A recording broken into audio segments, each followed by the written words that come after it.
the answers, no good answers. I could find you, I could find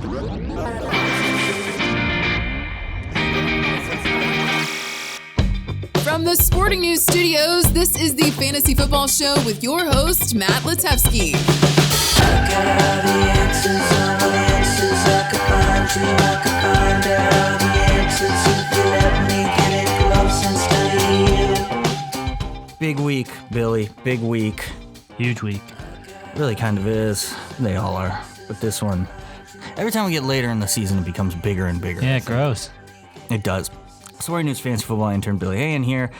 I am Matt Litevsky, and we are going to break down Week 9 in the fantasy football world. As we always do, we look at highest trending players. We look at the good matchups, bad matchups, see if we can spot some sleepers.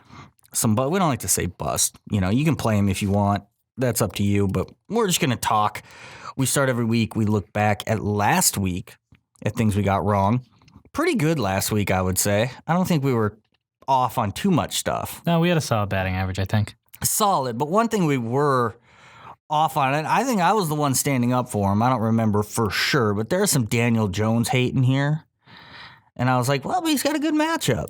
And sure enough, he went out and had a huge week. Started off ugly. Yeah, started off ugly, man. When he threw that ball backwards to start the game for a touchdown, it was like, well, he's still a rookie. Yeah, and he is. And that's why I think it's still good to play defenses against him for sure. But he wound up with, 4 touchdowns? 4 touchdown passes, 322 yards. There was some sort of come from behind that helped him, but that'll probably be the case a lot this year. Yeah, I think so. Yeah. So he's going to be interesting to watch. Like, I think he's very matchup dependent. And like this week against the Cowboys, you're probably not going to want to start him. No. But I think he's interesting. He's got Saquon. I don't know if Sterling Shepard, it feels like Sterling Shepard's never going to return. Yeah, I mean, 2 concussions in 5 weeks, man. I mean, that doesn't sound good. But still Tate, I mean, it's weird how I guess Ingram scored last week. But he's got a good thing going with Darius Slayton, too. Darius Slayton, it's a weird thing. You know, we had the Red Ellison touchdown a couple weeks ago. The bottom line is, in the rushing ability, it gives him a higher floor most weeks, but very matchup dependent, but a guy who's interesting to watch going forward in the right matchup. I think he has a good one week 10. 10 is the Jets, yeah. Yeah. Little Meadowlands duel. Yeah, that's right. So that could be a good one. So another guy, I'm hesitant to say we were wrong on him. I feel like everyone was wrong about the whole situation. Yep. And that's Ty Johnson. And, you know, we did say, hey, he's got a really good matchup. I mean, I just didn't see it coming at all. The whole Trey Carson leading the team in carries, getting the start. I don't know if anyone did. Well, I don't think if you had asked us during the podcast last Wednesday what team Trey Carson was on, we knew he had been on the Packers. Right. I don't think we even knew he was on the Lions. We might have thought about J.D. McKissick. Well, yeah. But there was no, at least anywhere that we saw, there was no like, hey, Trey Carson's here and he might play. Right. There was, the old beat writer throwing, just sort of a throwaway line maybe in a news and notes article on a Thursday, like, Trey Carson's getting some reps in practice. Right. And it was just Ty Johnson. And sure enough, he still had 4 targets. He still had, I think, 7 carries. Yep, but 7 carries. He didn't do anything with them. Nope. And it was a good matchup. And then you look at this week against the Raiders, statistically not a great matchup.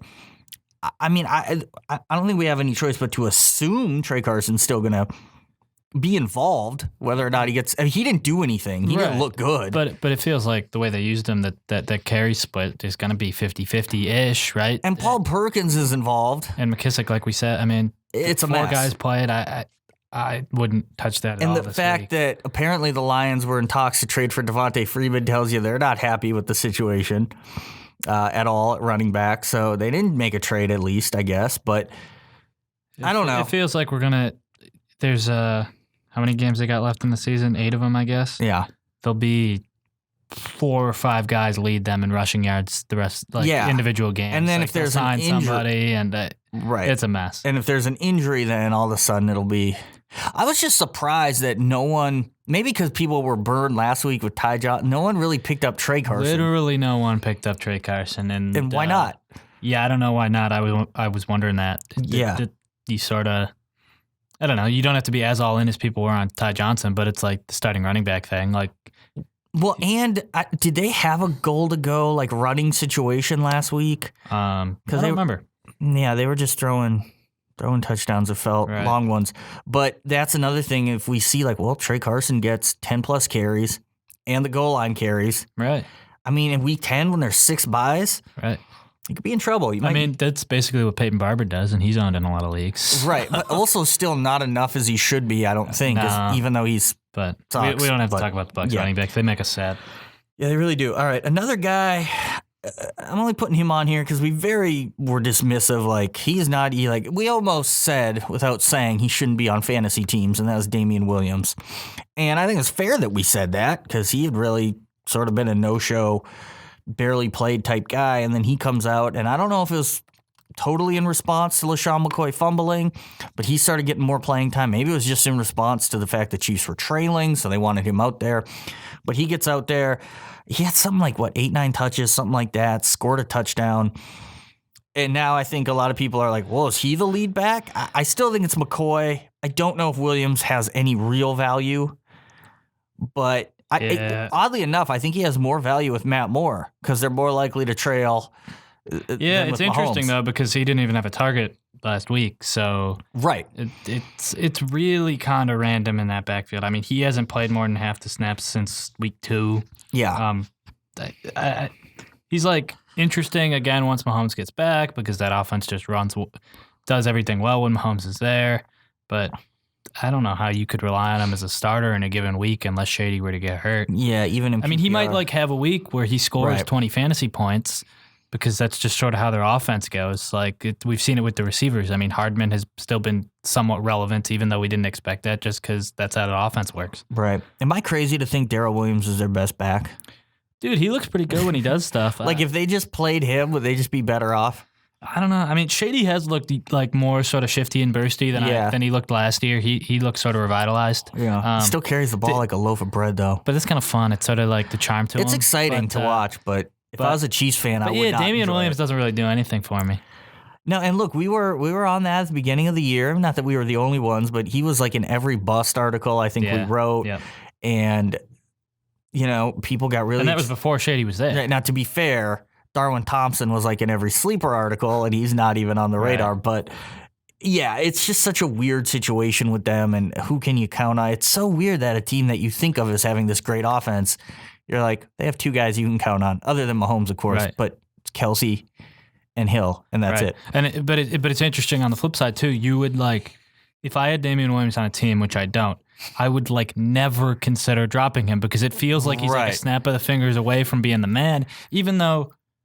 I don't know if we added up all the running back production the last few weeks. I don't know if that would still be the man, but it just feels like it. Yeah. It's right there. Well, he was so good at the end of last year. Right. You're thinking, what's up, man? What's up, Andy Reid? Why are you going away from this guy who helped you win games and did well in the playoffs? Yeah, I mean, he hasn't been able to run at all this year. I don't know if that's on him. I mean, 13 for 26, 9 for 8, 9 for 23, 9 for 7. It's brutal. His 7 for 30 last week was his best one. I mean, then that's not that great. It's brutal. So that'll be something to watch too. All right, let's get into our highest trending players. We always pick a different search engine to search for these guys. We had to travel to India for this one. I don't know if you've ever been. We went there to get the search engine. So that's right. I've heard it's beautiful. There. But 123 Koj, I'm going to say is how it's pronounced, though I don't know that for sure. I like any search engine that has numbers in it. But yes, it is one of the biggest search engines of Indian origin. I think they use a lot of Chinese search engines there, but this is one it started there. All right. Homegrown. So we're going to 123 Koj these guys. And one of the highest trending players, of course, James Conner, along with Jalen Samuels. So Conner was awesome on Monday night, as expected, against the Dolphins.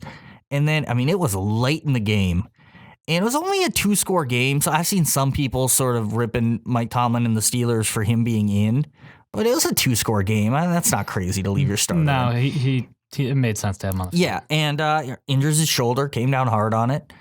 They were seen mouthing the word clavicle, the trainer was, which is always scary. But it's been radio silent since then. Yeah, which to me is a good sign, because if it was just flat out broken or something, I think we'd know. I definitely think it was broken. We would know. It does feel like one of those situations where the whole backfield's dinged up, and maybe they're just sort of they don't want to give away their whole hand too early. Well, that's the big thing. So Benny Snell left that game with a knee injury, and I don't think we know anything about him either. Right? No, the only thing we really know is that Jalen Samuels is ready to go. Right. So this is a guy who had knee surgery a couple weeks ago, had been out since week 5, And he practiced in full last week. I think most people thought he was going to be active, and he wasn't. Right. But he got cleared by Mike Tomlin on Tuesday. He's good to go. If he wasn't a top waiver claim, this is a bad week for waiver claims, but if he wasn't a top waiver claim, he certainly should have been, I think, just in case. I mean, could have been a wasted one, but there's upside there. Wasn't available in our league. I was disappointed by that. But so Connor, who knows? I feel like he's going to miss this game, but who knows? Like, they can't afford to lose games. But if Samuels is the guy and if Snell's hurt, that leaves Trey Edmonds as the only other guy who's nothing special. Right. He's not Chase Edmonds. I think people will be seduced by that. It's close enough. We've seen Samuel start and have big games last year when Connor was out. We've seen him obviously have a big game this year when they were running the gimmick offense. They check down so much. I feel like he could have value even as the number 2. I don't know what to make of this backfield right now. Yeah, I mean, James Conner, we really don't know. And Jalen Samuels, like you said, we've seen him be good in stints, and it feels like if Conner's out, Samuels is probably starting. He's somewhere in most fantasy leagues. But he's not like an awesome just rusher. You sort of do need him to get involved in the check down game and maybe some of the gimmicky stuff again. Well, but he's just going to get he's just going to get action. And again, I don't know. We were all excited about the action Ty Johnson was going to get last week, and that backfired. But like, volume is volume for running backs. I know they did okay against the Dolphins, but it was the Dolphins. And Mason Rudolph looked like a high school quarterback. Dude, he was terrible. Like, that 3rd and 20 touchdown before halftime was just. Well, we could have done that. Yeah, it was dumb. I don't want to say dumb luck, but it was dumb luck. You were playing Miami. The touchdown to Juju was just a great play by him. Right. They're not good offensively. I think it's sort of being masked a little bit by that matchup, and also the Chargers game where things got real weird. That wasn't even Rudolph. Well, the Chargers stink too. There you go. And they're just a weird team. So this is definitely a situation where you don't feel great going against Indy this week, who statistically low in fantasy points allowed to running backs, but they do allow a pretty good amount of yards per carry. We kind of saw that last week with the Broncos doing pretty well against them. So if Samuel's the only game in town, I think he's a must start, probably running back too. Connor's healthy. He's obviously a must start. I don't know if Samuels can work as a PPR flex, but he should be on teams. We'll put it that way. And, Benny Snell, I have no idea. I feel like he's hurt, though. Like, he's hurt. Yeah, I don't know. If he wasn't and Connor was out, then I think Snell is actually, I don't know, but I would like Snell better as a first choice, but who knows what Pittsburgh does. Yeah. I think Snell's better than Samuels. Yeah, so do I. But that's not how they were using him earlier. Right. So. All right, let's go to another guy who's being searched. Really the one trade we had this week anyway. Last week there was a couple wide receivers, but this week the one trade, all the talk, Le'Veon Bell's name gets floated, all sorts of other guys, but all we get is a Kenyan Drake trade. How exciting. And it's like a stopgap trade. Right. And it's a trade we knew was coming since like week 3. Yep. But Kenyan Drake gets traded to the Cardinals, who all sorts of injury problems. We know about David Johnson, Chase Edmonds gets hurt. I would guess neither are playing. I mean, we kind of know. I think we kind of know neither are playing on Thursday. Yeah. And that's going to leave Drake. Should be fine. There should be enough time for a running back to get up to speed. And plus, they just don't want to play Zach Zenner or Alfred Morris, I'm sure. For sure. So, even though it is Alfred Morris' revenge game, which is big. So, the matchup against the 49ers is less than ideal for Kenyan Drake. I feel like in PPR leagues, he still matters because he should catch passes. I just don't see him doing much of anything in this game. No, I mean, the odds of a touchdown are low. The odds of a good yards per carry are low. I did just put him in a PPR lineup last night for this week, but I don't think I would touch him in standard. I mean, it's not an awful bye week really running back wise, so you probably are okay without Drake. And plus, it's that weird like Thursday night. It's like if you're a James Conner owner and like you have Drake, like you don't really want to play Drake over James Conner. Maybe it probably doesn't backfire that bad on you if you sit Drake. Well, and just the matchup and everything about it, and also, is he fully up to speed? I mean, is he going to play half snaps? That's the problem. You have no idea. It's about as big of an unknown as you could have for a guy that like feels like he could get 20 carries. He could also get 2. Yeah, I mean, he's a good. Like I was looking at his career stats: 4.6 yards a carry. We know he's a good pass catcher. I feel like he's talented. For whatever reason, the Dolphins, old coaching regime, new coaching regime, just didn't want to play the guy or feature him. Yeah, he's definitely good. I mean, if this was a game against like the Seahawks or something, I'd be like, plug Kenyan Drake right in. The 49ers have just been so good. And they're really good at limiting passing yards to backs. Like Christian McCaffrey got him last week because Christian McCaffrey. Right. But other than that, it's really tough to trust anyone against him. And this also obviously opens the door for Mark Walton, who had basically been the lead back in the couple weeks prior to Kenyan Drake getting traded, even when he was still there. We saw Mark Walton Monday night. He didn't do anything. He lost a fumble. That's probably a product of the team. But he's going to continue to be on that team. He is a starting running back, so that's something. He has a great matchup this week against the Jets. That's something. But we also have seen Kalen Ballage vulture touchdowns. We've seen Kalen Ballage run Wildcat inside the 10. So I don't know what Mark Walton's ceiling is. It's not very high, but it's enough, especially this week with a good matchup to start, I feel. Oh, yeah, for sure. Especially in PPR leagues. I mean, they're obviously going to trail pretty much all the time, so he'll get those dump-off passes. And I was just looking at fantasy playoff schedules, and the Dolphins have a stupidly good one. They really do. So, I mean, Jets, Indy, Buffalo coming up. None of that's like super scary. No, Buffalo quietly not a great and run Walton defense. had a good game against Buffalo the first time. Right. So, I mean, this morning it was like Walton's owned in 46% of Yahoo leagues. Like, he should be owned in basically all of them, I think, as a starting running back who, like, minimum most weeks he's going to get 15 touches. Right. And he's like a decently shifty, explosive player. It's not like he's just a total plotter like a Ballage. Plotter. Where like, you need him to fall in the end zone. Like Walton could skip free a few times. Yeah. Well, just as a receiving back in garbage time. Oh, for sure. Yeah. I think people are sleeping on Walton at least to an extent. It's crazy. I get that they're the Dolphins. Believe me, I get it. But it's crazy he's still owned in, sub 40% of leagues? Right. And I don't think he's really that different from how we viewed Drake like a couple weeks into the season where we were still putting him in like low RB2 flex range. Like that's what Walton's going to be every week. Right. Now, I agree with that. So that'll be a weird situation. Is Kalen Ballage worth owning? I asked that as a Kalen Ballage owner, but I mean, I don't think so. I mean, think so either.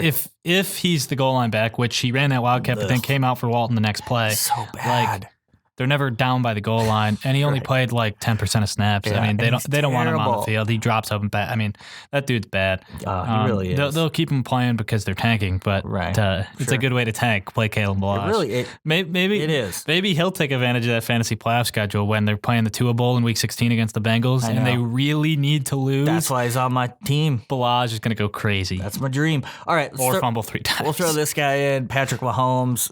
We really don't know anything about him. I contend he's going to play this week. I think he was close last week. We heard he wanted to go back into the week before. Right. I think the Chiefs, they're not in a must-win spot just because of their division, but I don't think they want to lose anymore. That's for sure. They've lost 3 home games already this year. This is a tough matchup against the Vikings. I think he's going to play. We got to report on Sunday, old reliable Ian Rappaport. There's a realistic chance Mahomes could return in Week 10. That actually makes me think he's more likely to play in Week 9, honestly. Because it was Rappaport. Yeah, that he's dismissing it. But the radio silence from Adam Schefter on this, I think, is interesting too. I don't know. It's just a gut feeling. Obviously, I'm basing it on nothing. And the fantasy advice is pretty standard. If he plays, you're playing him. If he doesn't, downgrade Sammy Watkins, etc. So I don't know. There's not much more to say, but I don't know if you have anything to add on that. I don't think so. It's pretty straightforward. He's Patrick Mahomes, and you would never not play him if he's on the field, right? I guess as a Mahomes owner, you really just hope they don't like bring him back 1 week too early and he gets hurt worse. But obviously, as a Mahomes owner, you also have no control over that, right? So I guess the real impact would be Vikings defense. That's true. Going against Matt Moore, you love him. Going against Mahomes, even limited mobility Mahomes. Yeah, you can't play them against Mahomes. Yeah. One more guy we'll talk about. We'll throw in Brandon Cooks. You know, he left the game last week with a concussion. Fantasy owners are used to that with different, it can happen any game to any player. They have a bye this week, so he's a little bit out of sight, out of mind. But we got the report yesterday. He's seeing a specialist. It was very sort of, he was talking about Brandon Cooks, the person, and his career and whatnot, which, I'm not downplaying that or ridiculing him in any way for that. But the point is, like, this could be like a multi-week absence for fantasy owners. Right. It's his third concussion, I think, in 4 years, reported concussions. And I even remember like Sunday, I don't remember which tweet I saw. There was like reference to like Cook's history of concussions. So I don't know if there were more in college, but it definitely sounds like something that people sort of right off the bat were a little concerned about. Yeah. And look, Josh Reynolds came in, had a good game, saw like 7 targets, scored a touchdown. Now, Josh Reynolds last year, when Cooper Kupp got hurt, he was all over waiver wire, recommended pickups, and didn't do a ton. Certainly wasn't consistent.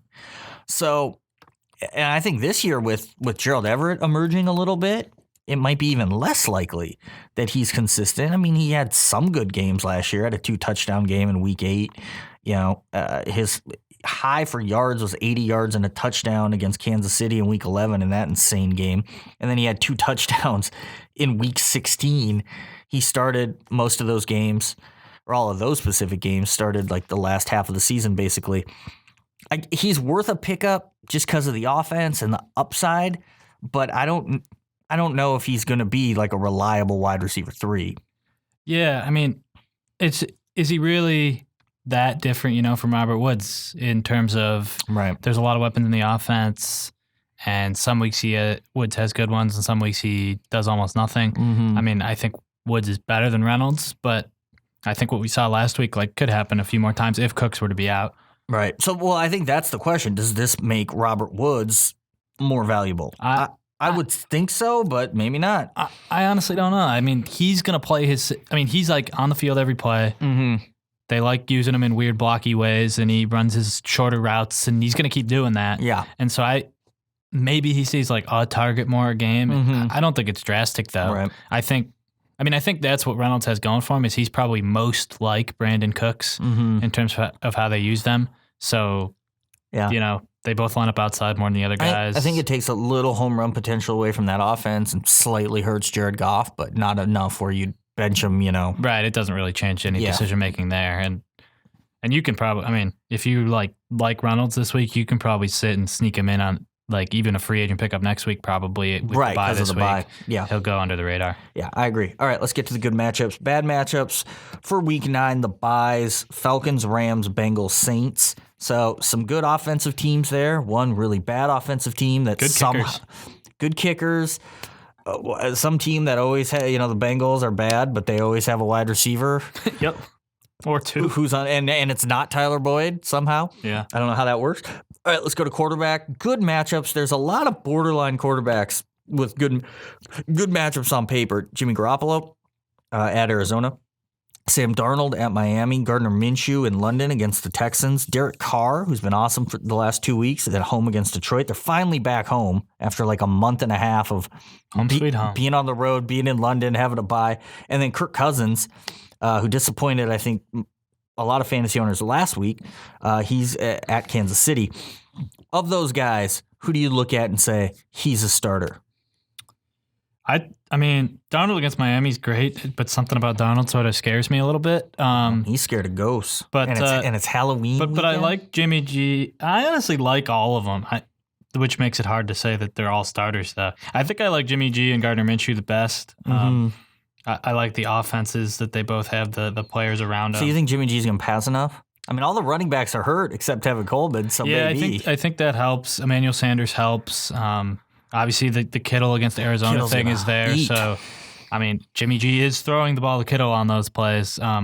It feels like touchdowns called back, though. It feels like a 3-touchdown kind of game for Garoppolo. Maybe it comes with 200 yards, but that's still plenty good for you. So Ryan Tannehill special. So I like Carr the most. He's just been really good. Yeah. And Detroit gives up the most passing yards. Tyrell's back. I do worry a little bit about Jacobs running all over Detroit, but I don't know. I like Carr. I like Darnold. It feels like Miami. It's the same thing, though, where Le'Veon Bell could just run all over Miami. Right. And they don't need him to do much, but it does feel like Robbie Anderson's hitting like a 50-yarder. It does. I mean, you have that decision on your team, right? Didn't you stash Darnold? But then you were like, oh, man, Derek Carr against Detroit. I picked up Carr for last week, right. And Matt Ryan was hurt. So right now, Carr's in the lineup, and I don't like it, but we'll see. Jimmy G, I agree. Good spot. Cousins, again, Dalvin Cook should run all over them. Right. And I think it's proven. It was proved last week. You can't trust him to actually throw touchdowns, even if he's getting yards. Yeah, I mean, they like both those running backs so much. That, I mean, in a way, it's a lot like Garoppolo in that sense, but even more so for the Vikings. But the difference is, like, the Chiefs are a much worse run defense than the Cardinals. Correct. So I'd put Cousins last. I probably would too. And then Minshew solid. Minshew solid. I don't know if the London thing's going to affect him. He feels like a guy who could do something weird in London. Yeah, I agree. Just do something weird. Yep. But they're all good. The question is now, let's look at the bad matchups. Would you play them over any of these guys? And we got Lamar Jackson against the Patriots. Kyler Murray on here every week. We don't even need to talk about him. Against San Francisco, he's out. Don't play Kyler. What do we look at? 0 touchdown passes in 4 of the last 5 games. Yeah. Like, he's not good. Like, I know I made the Aaron Rodgers is droppable proclamation, and he's rubbed it in my face. Kyler Murray's droppable, and I feel confident with saying that. Yep. All right. Speaking of Aaron Rodgers is on here at the Chargers. Carson Wentz at home against the Bears. Jacoby Brissett at Pittsburgh. We could even throw Tom Brady on here too, although I don't think Baltimore's a very good defense, so I wouldn't be overly scared of Tom Brady. No. The big question this week is Lamar Jackson. One of fantasy's best quarterbacks playing a historically good defense. Can you sit him?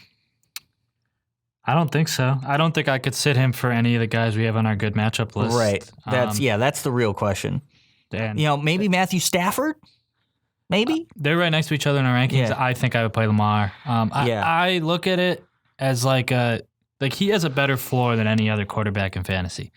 Probably. Because of his rushing, I think. Yeah. So, but against the Patriots. Well, right. It's like what we don't know. I mean, they haven't faced anybody close to him this season. Mm-hmm. And so I think he could sort of back his way into like 200 yards passing, 50 yards rushing, and a touchdown in there somewhere. And then he's already got an okay day, and that sounds like a poor day for him. Right. So I don't know how you can. I mean, you would feel way worse, I think. Mm-hmm. You sort of are taking a risk, but I think you would feel way worse if you sat him and he had a normal Lamar Jackson game than you would feel if you played him knowing he's facing the Patriots, knowing it's going to be tough, and then he struggled. I don't think you could sit him. So the closest, the Patriots have faced 2 running quarterbacks.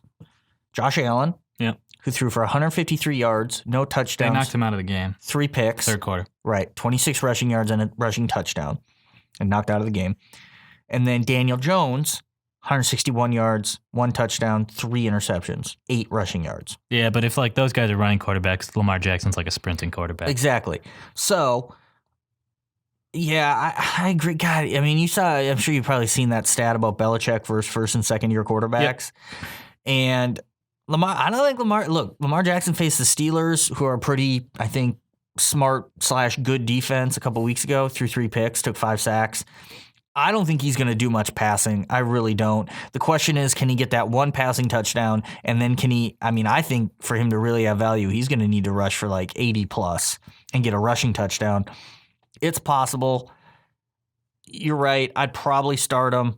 There's other guys. I don't know if I'd start, and I might start Carr over him. He's the one guy I would think about, but yeah, you got to. You can't bail on him. It's so tough. The other guys, Wentz, I think he's probably on the bench. I think I'd start most of the guys in the good matchups ahead of him. Yeah. I'd worry about Jimmy G just because they run volume, so much. Yeah. And maybe Cousins for the same reason. Chicago, look, they're not great defensively. They're pretty good. You never know with Wentz. Deshaun Jackson might be back. I think that might be the that could tip the scales if Deshaun Jackson's back. I think so too. Yep. And then so Rodgers is one. I honestly think he is going to come back to earth. And after the last 3 weeks he's had, I'm sure if you have him, you're starting him. You're not thinking twice. Because the Chargers, they don't scare you. And then you look at the stats and it's like, wow, they limit quarterbacks. But Rodgers on a roll. He's throwing to his running backs. I feel like they're going to run on the Chargers a lot. And we're going to see him regress back to those early games. But I totally understand why people wouldn't sit him. Yeah, and Devontae Adams obviously matters a lot there too. That's a big one for sure. We don't know what's up with him yet. And then Brissett, I like him. He's steady, but last week he struggled, and Pittsburgh's been pretty good against quarterbacks, so I feel like he's on the bench this week. Yeah, he's benchable. He's fairly high floor, low ceiling. Right. But I think you take the ceiling of the good matchups over him this week. I'd throw Gardner Minshew out there. Chuck it around, son. Let's see it. All right, let's go to running backs. Good. I'm mentioning Alexander Madison, even though he's a backup, because KC, a backup can have value against them. Melvin Gordon, much maligned Melvin Gordon, 2.5 yards a carry, Melvin Gordon, against Green Bay. Frank Gore and Devin Singletary against Washington. Adrian Peterson against Buffalo, like I said before, quietly, I think top 10 in fantasy points allowed to running backs. And the Broncos guys against Cleveland. We'll start with Madison. It's tough to ever start a backup. Like this could be a week with, Gurley and Mixon and Freeman and Kamara / Latavius Murray on bye. You have to. But, yeah, I mean, you're really counting on, and again, if Mahomes plays, that probably takes it out of the equation. Yep. Because you're kind of counting on garbage time a little bit, which is real tough to do. Yeah, you're just betting on him breaking one or finding the end zone once. And I mean, unless you're in a rough spot. I mean, we'll get to the bad matchup guys in a minute, but they're going to get more volume. And at this, I don't think Madison has enough volume in any game script to like automatically vault him over anyone really. Yeah, it would definitely require an injury, which you can't predict, or garbage time, which you can't predict.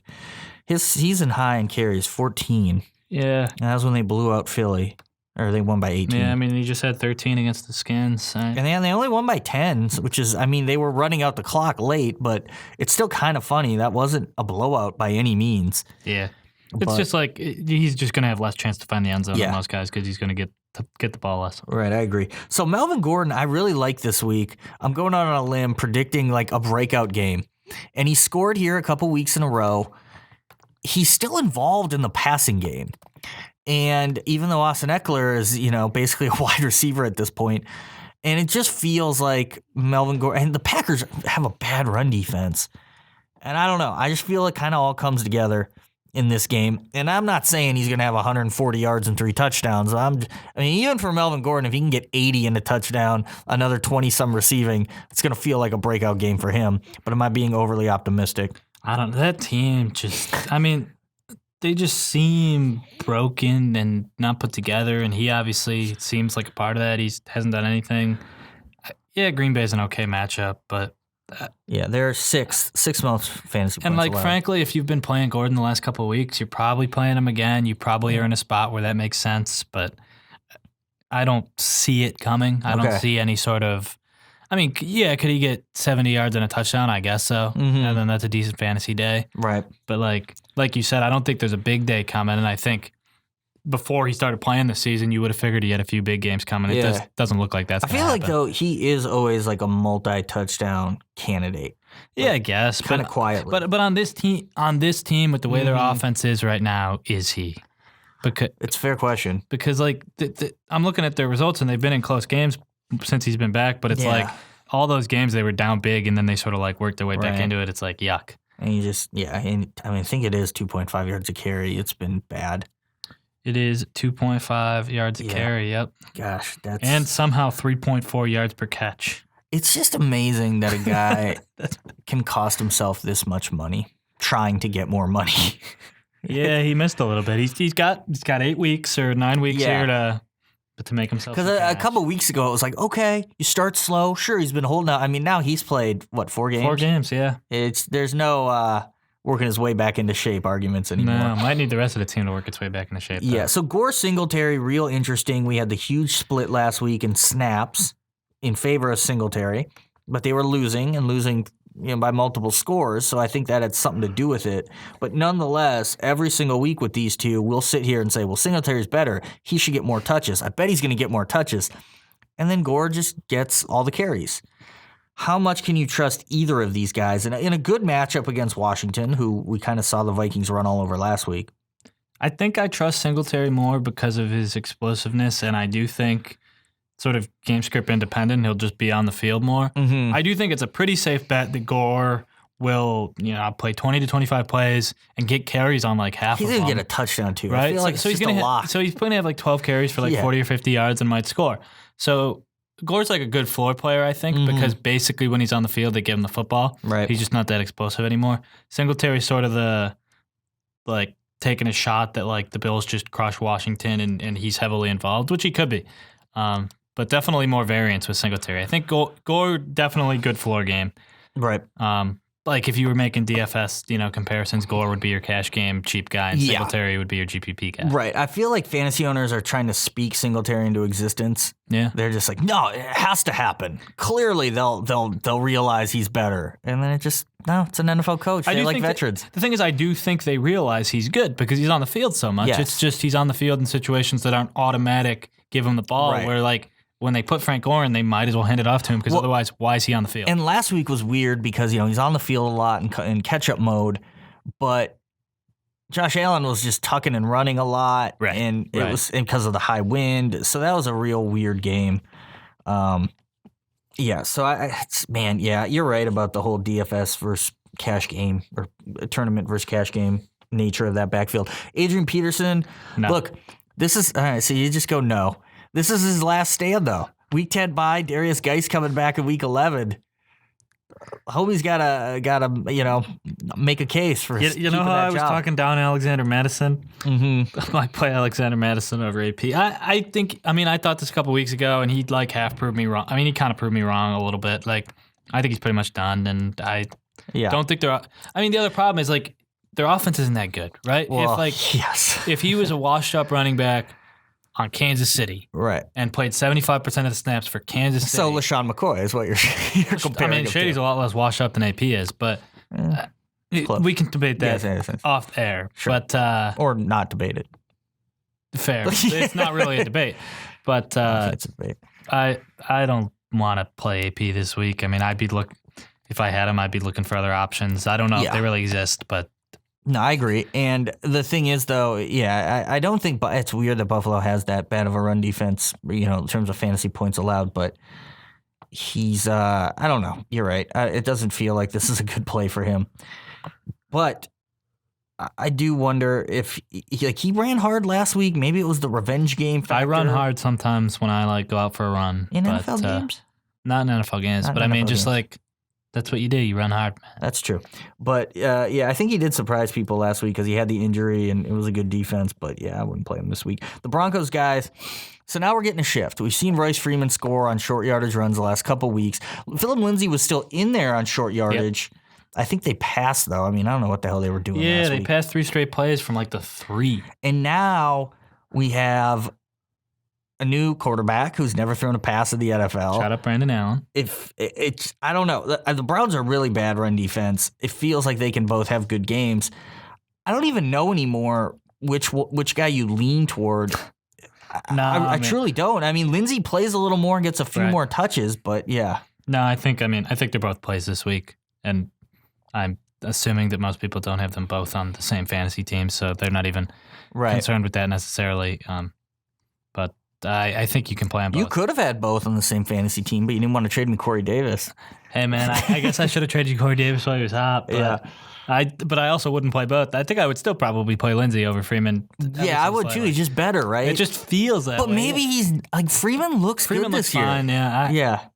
I really think they're about as even as you can get. Right. They really are. Coin flip. Right. All right, let's go to the bad matchups. Mark Ingram, quietly, as you've pointed out the last couple of weeks, playing fewer and fewer snaps at New England. Kenyan Drake, we've already talked about him against the 49ers. David Montgomery broke out last week, but this week it's Philly. And then the Chiefs guys, who we've talked a lot about already, against Minnesota. By the way, LaShawn McCoy averaging 5.2 yards a carry, so he is less washed up than Adrian Peterson. Thank you. Mark Ingram, I don't think people who own him are even going to consider sitting him this week. But I think they are. I mean, if we just sat here and talked about should we sit Lamar Jackson. Right. People who own Mark Ingram are definitely looking at New England. And maybe it's not quite as scary as the New England pass defense, but they're definitely looking at the Patriots and saying, should we sit Mark Ingram? And I think the answer for him is probably if you've got, I'd play a Bronco over him. So I think the big difference is Lamar Jackson, you might have Stafford or Carr. Whereas if Mark Ingram. It is running back. Yeah, then you're tougher. I think the touchdown upside makes it tough to sit. I don't think people realize he's playing such fewer snaps either. Does he have touchdown upside in this game, though? He has less, that's for damn sure. Nothing makes me think he's going to score a touchdown this week. Right. if anybody's going to score a touchdown, it's probably going to be Lamar doing some crazy stuff. Right. That's what it feels like. Yeah, I do think he's quietly a sit that most people aren't considering a sit. So I agree with you there. We've already talked about Drake. David Montgomery had his breakout. This week, Philly. The Bears, Matt Nagy has to realize, like, we got to run. We can't trust Mitchell Trubisky. We have this talented... Now, to be fair, Montgomery hasn't really been good this year. So maybe he's not as good as we think or we want to think, but I still think he clearly has talent. Would you play him this week against Philadelphia? I'd feel fine playing him. Okay. I think I'd play him over Ingram. I think the touch volume is generally there. To me, they're neck and neck. Yeah. Him and Ingram this week. And I would probably side with the veteran just because I think he's better in a better offense. But I have no problem with someone wanting to play Montgomery over him. Now, here's what I want to point out about him though. After this week, here's his schedule: Lions, Rams, Giants, Lions, then Cowboys, Packers, Chiefs. So trade for David Montgomery? I think so. Yeah. Like, there's a couple, that Cowboys start isn't great, but all the rest are pretty favorable, even the Rams. And that takes you to the fantasy playoffs, finishes with the Vikings. Who cares? Week 17.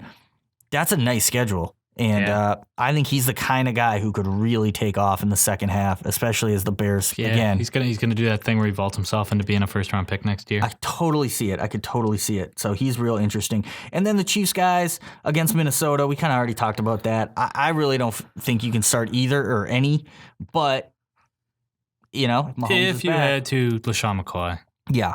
But yeah, I think that's you don't feel where great we're about at. it. All right, wide receivers. A lot of interesting guys. Anthony Miller. What a list of guys. I try to go with those borderline or those guys who maybe you're not thinking about. Yeah. Anthony Miller against Philadelphia. Chris Conley has had a couple big weeks against Houston and London. Danny Amendola coming on here against Oakland. All the Jets guys, there's 3 of them. Maybe kind of only really 2, but we'll throw Demaryius in there against Miami. Cole Beasley, 2 straight games with a touchdown against Washington. When you look at that list, who stands out to you as a guy you're like, yes, I would play him as a wide receiver 3, almost no questions asked. If D.D. Westbrook's out, Chris Conley's a really good play, I think. Mm-hmm. And I like Amendola against Oakland. I think Amendola is going to be the sneaky beneficiary, maybe, of Kerryon Johnson being out. Mm-hmm. We'll need another week or 2 to know that for sure. Right. But he had another good, first time he's had 2 good games in a row, 8 catches last week. I mean, especially in PPR, I think Amendola and probably Cole Beasley are great plays. And I think the top 2 Jets guys, both Jamison Crowder and Robbie Anderson against the Dolphins, are pretty much must-starts. Now, Crowder hasn't really done anything. Yeah. It's weird. We kind of, he had the big week 1. Then the first week Darnold was back. He did well, had a bunch of targets. And then last week he was bad. Sometimes I don't know if he's as reliable as we'd like to think. But against the Dolphins, yeah. I mean, we've just seen it too many times. I just think, if you're comparing him to, like, let's say Amendola or Beasley, I mean, he's sort of like them, but better and in a better matchup. Well, and the thing with Amendola is big week 1, nothing for 5 games or however long it was, then 2 straight good games. They still have Marvin Jones. They still have Kenny Golladay. This is a good matchup for TJ Hawkinson. They're throwing more, but the idea that they could support 4 receivers is tough. And Hawkinson's kind of been the odd man out. Right. But I do think he's going to have a good game this week. Talk about him in a minute. But yeah, it's tough to start them in standard. I'll throw Beasley even in there too. Mm-hmm. But certainly in PPR, I think you kind of like their chances.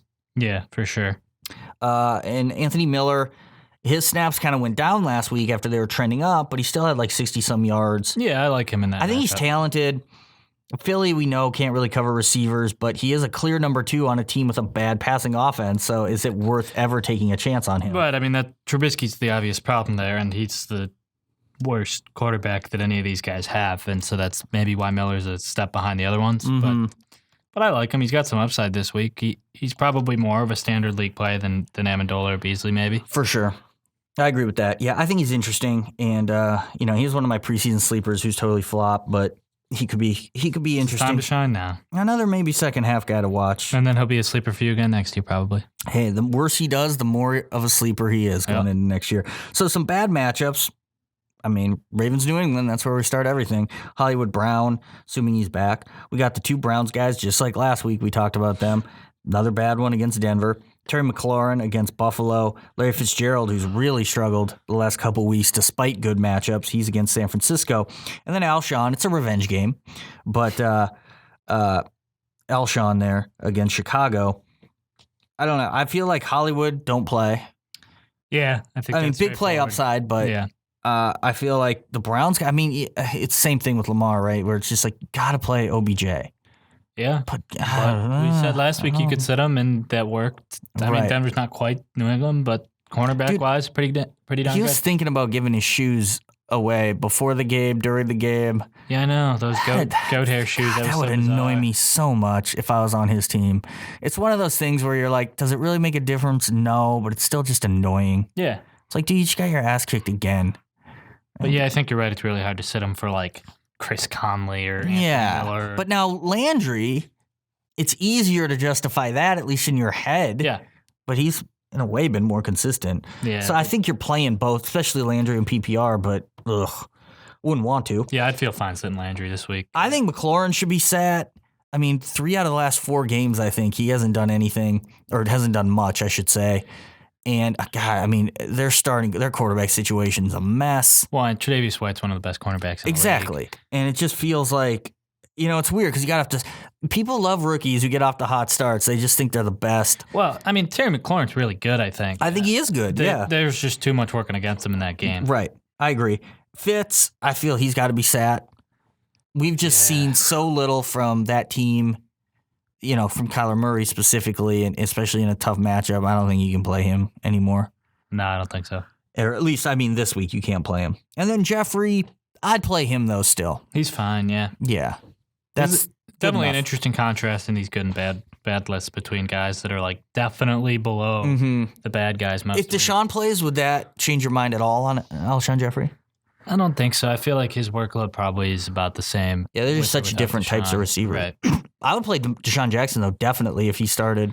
He's a guy that, he's one of those like really hard to sit guys. Yeah. And there's nobody that like strikes. But he's a wide receiver 3 who's impossible to sit. Like he's a weird thing where you're just like, I have to play him because of the boom upside. Right. But he's been that way for a decade. Pretty much, yeah. All right, tight end. Bunch of good ones. TJ Hawkinson at Oakland. Cameron Brate at Seattle. We're assuming O.J. Howard's not going to play.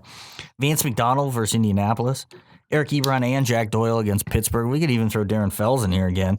I like Fells against Jacksonville. Yeah. So of those guys, would you trust TJ Hawkinson, who's been real up and down? Yeah, we were just talking about how matchup dependent he's been, but this is a good matchup. Mm-hmm. We know he's a good player. If you own him, you're probably in a spot where you're starting him, and you got to feel pretty good about this one. He definitely could bust though. He's an inconsistent rookie tight end. But if there's ever a week in the last bunch to rely on him, it's this one. Right. Yeah, I like him this week. It's just the red zone targets. He's tied for 5th, and he's missed 1 week because of bye and another half game. They just love throwing to him down there. Brate got 6 targets last week. He didn't do much with it. More targets than O.J. Howard had in any game this season. That's right. And so even though he didn't do much with it against Seattle, pretty bad pass defense or tight end defense, I think he's gonna be playable. I'll put it that way. I agree with that. Yeah. You never know. Jameis on the road in Seattle, anything could happen. Obviously, those two both receivers don't have big games at the same time. So yeah, and we know the running backs are terrible. Vance McDonald. He's had 1 good game. Really hasn't done anything else. Yeah, he's been disappointing. 4 targets last week, which, whatever. Indy, not great. They've kind of allowed 2, I think, a couple big games. Pretty good otherwise. He's pretty borderline for me. Yeah, he's definitely below a guy like Brate. The Mason Rudolph is the problem there, I think. Yeah, he's a big problem. If Ben was the quarterback, you'd feel pretty good about McDonald most weeks. But man, Rudolph stinks, and like you said, I don't think Indy's like a terribly great matchup. It's fine. It's favorable on paper, but it's kind of weird. So yeah, I'm not totally sold on him. Ebron Doyle is really interesting to me. Pittsburgh hasn't been great. They're the team that's they've allowed 2 touchdown games to tight ends. Will Disley and Hunter Henry. Right. The rest have been solid. So I think their numbers are inflated a bit. But we kind of know what these guys do, where Ebron's kind of the touchdown or bust. Doyle plays more, often gets more targets. So maybe Doyle PPR, Ebron standard. I don't know. I don't even know. They're in that mix. it feels like Doyle is more likely to. It's weird. It feels like Doyle's more likely to have 3 catches, but that Ebron is more likely to have 5 catches, right? And more likely to have a touchdown, which doesn't seem to make sense. But it's they like Ebron when he's on the field. Yeah, Doyle's just out there more. But I mean, he's out there for a lot of running plays and stuff, so that's kind of skewed, anyways. Yeah. But if I was playing when I play Ebron in our league, I just picked up Ebron with Gerald Everett on bye, and I'm playing him and feel okay about it. Would you play either over our bad matchups? I have Mark Andrews written down, of course, against New England, and then I'm going to throw in Zach Ertz, too, against Chicago, who's obviously disappointed. Dallas Goedert's on the rise. Would you play any of those guys over those two? Any of the good guys? Any of the good guys. I think I'd probably play Hawkinson, Ebron, and Brate over Andrews. Wow. I think the only guy I consider with Ertz is Hawkinson. I think there's a chance New England just totally takes Andrews out of the game. Right. I think Ertz has 4 or 5 catches for an unexciting amount of yards per catch and maybe scores. He's due. He's been due all season, but he's due. Well, so Andrews is interesting because at least 7 targets in every game this year. Hollywood Brown does matter with Andrews a lot. I agree completely. I think if Hollywood plays now, he's going to be locked up by Stephon Gilmore. So maybe that actually just makes it seem like he's not playing.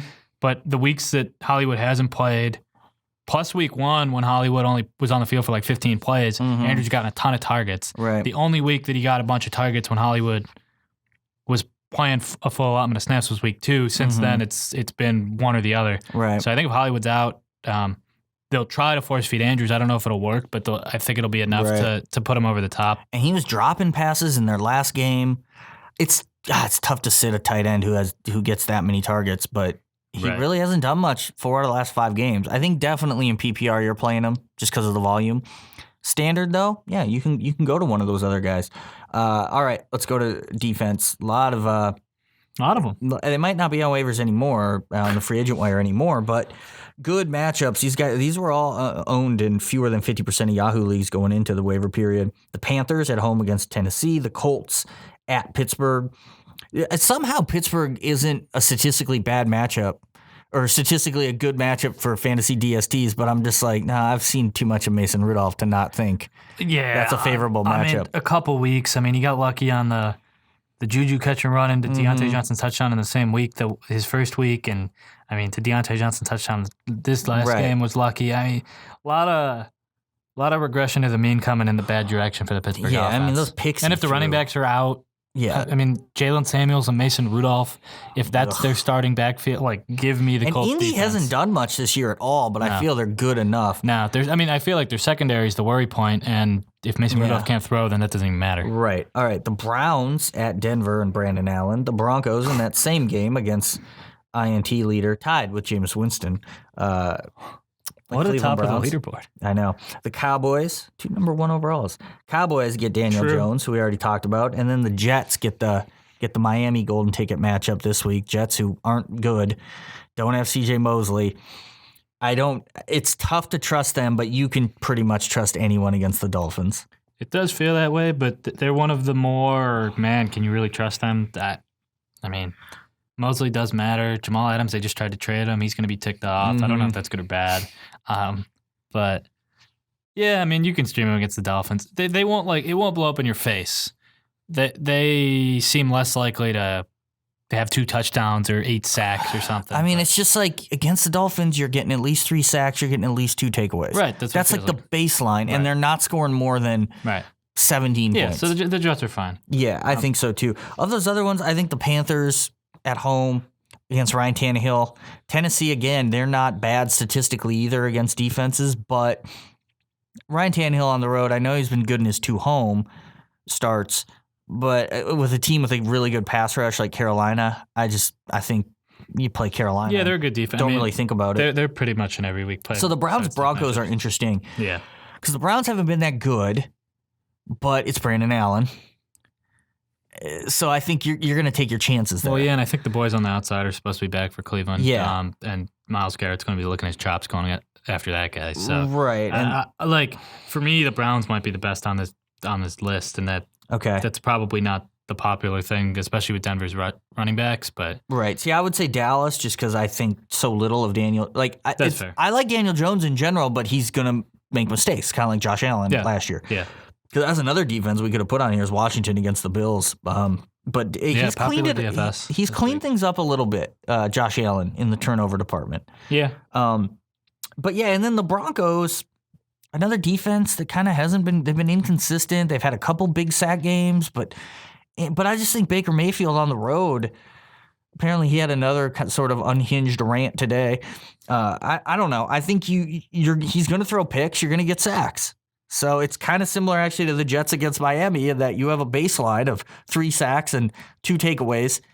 And then if you can do anything else, and when you're at home, and especially that home crowd, I don't know. I feel like they're going to score, the Browns are, but... Yeah, I mean, you definitely don't feel as good about a defense going against Nick Chubb and those 2 wide receivers. So here's a choice I have. Seattle... Maybe I don't have it anymore. Maybe someone picked up Seattle. But Seattle against Tampa or Denver against Cleveland. That's a good one. That's like the same thing. It really is. And I feel like Denver is a slightly better defense. I feel like Denver's better. I agree with you. But I feel like the Tampa offense is slightly more combustible. Yeah. But it's weird. That's like a tie. They have stud receivers, probably better. I mean, they have better receivers than Cleveland. And Cleveland has better running back. Much better. So, yeah. So, there you go. Bad matchups. The Jaguars against Houston in London. Maybe the Vikings if Patrick Mahomes plays at Kansas City. And then the Ravens shouldn't even be on fantasy teams. I think they have a really good matchup next week. So, maybe you're planning ahead for some Bengals.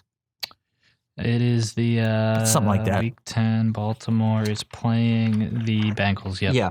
So, maybe. But they had the Bengals, last week or 2 weeks ago and didn't do much? Yeah. So, anyway... Jaguars, they had 3 picks each of the last 2 games. They get sacks. We know Houston gives up sacks. It probably feels like they're playable. Maybe they are. Like, they're not awful. Yeah, I think they're playable. But with so many streamable defenses, you can do better. Put it that way. And then, Baltimore, whatever. Vikings, again, it comes down to Mahomes. So that's pretty much it for them. Yeah, and the Jags defense does have a bye next week, so that's another... You can bail on them now. Right. You don't really need them. They're fine, but nothing great. So, all right.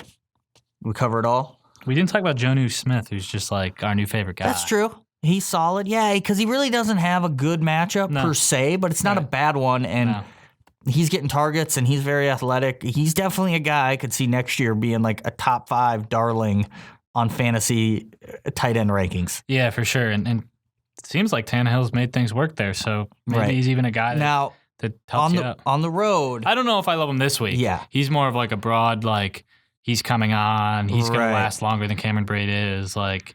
Jonnu Smith. Correct. Yes. No, I agree. He's interesting, and he's got a good name. We had a bunch of... His middle name's Andre, too, so Jonnu Andre. Yeah, there's... J.A. I looked up back-to-back guys. FIU. Tight ends. I think is Darren FIU Fells. the Owls or FAU's the Owls? FAU's the Owls, I think. Yeah. Right? What about Darren Fells? I like him going forward, he's Andre, too. I looked them up back-to-back, and they're both Andres. Middle names. Yeah, there's a bunch of revenge games this week. We already talked about a couple of them. There's a few I probably don't even remember anymore. We always love those. You never know what's going to happen. Sometimes you get the Fitzmagic revenge game, like Monday night, which was a big one. And that was crazy. It'll be a good week. Fitzpatrick crime there. That's right. We got the 9:30 London game, 9:30 Eastern, and you better wake up for that one, guys. Gardner Minshew's going to do something crazy. You know it. And Kenny Stills will go off this week too. Now that people are blown a waiver claim on him, and he didn't do much. Right, and then they've dropped him again because they're overreactionary. That's right. Yep. So it'll be fun. 6 buys in week 10. Plan ahead now. We have our waiver wire watch list up on our site to help you plan ahead. Maybe make some pickups before the rush if you have that free roster spot, or as soon as a guy, like for instance, if you own Matt Breida and he doesn't play Thursday, and you're on Yahoo, I don't know if other sites do this, you can put him in that IR spot once he's officially out for the week, and then you can get a free body in your just a stash. Why not? Boost the morale of the team. You're bringing a new body. It shows them that you want to win. That's right. The mood in the room shows commitment to winning. Better. Yeah. So take advantage of all those little loopholes and get ready in advance the best you can. All right. We also didn't mention that Matt's alma mater's greatest athlete ever. Competition will be decided tonight by Max Scherzer in the World Series. Max Scherzer is right now the front runner for Mizzou's greatest professional athlete of all time, narrowly ahead of Kellen Winslow, the first, not the soldier, the first, the Chargers tight end. And if Max brings it home tonight, I think it's official. I think it is, and I hope he says so right in that initial post-game interview with Ken Rosenthal. First thing he says. I hope he says, like, what is there a phrase at Mizzou that's like, not go Tiger? I mean, is there a phrase? Well, when I was at school, they used to say it's a great time to be a Tiger. That was sort of the athletic department. Max Scherzer, former Detroit Tiger, That's right. says that after winning the World Series for the Nationals, that would be the greatest moment in Missouri history, I think. Oh, my God. I mean, yeah, I can't think of anything like just the state, not even the better. university, just the whole state. Yeah, probably. I can't think of anything better. I mean, I'm not from Missouri, but yeah, I certainly can't think of anything better for the school. Yep. So that's exciting. We'll definitely be watching that. Narrowly edging out, Blaine Gabbert's a solid 3 on that list, so that's... Blaine Gabbert might not even be 3 on the quarterback list. That's worrisome. No, he's not number 3 on the quarterback list. No. Brad Smith, kick returner and part-time wide receivers, is higher than him. Yeah, Brad Smith is good, man. He was fun. Gadgety. Yeah, he's ahead of his time. That's what people don't realize. Ahead of his time. They weren't even calling it the Wildcat when he did it. It was just, hey, Brad Smith's in there playing quarterback. Yeah, why not? He's a college quarterback. Same thing. All right. That's it. Go to sportnews.com/fantasy for everything else you could possibly need. And we'll have you covered on Sunday, too, on our Twitter, SN_fantasy, and, of course, on the site. So, for Billy Hay and I am Matt Letuski. Thanks for listening, and until next time.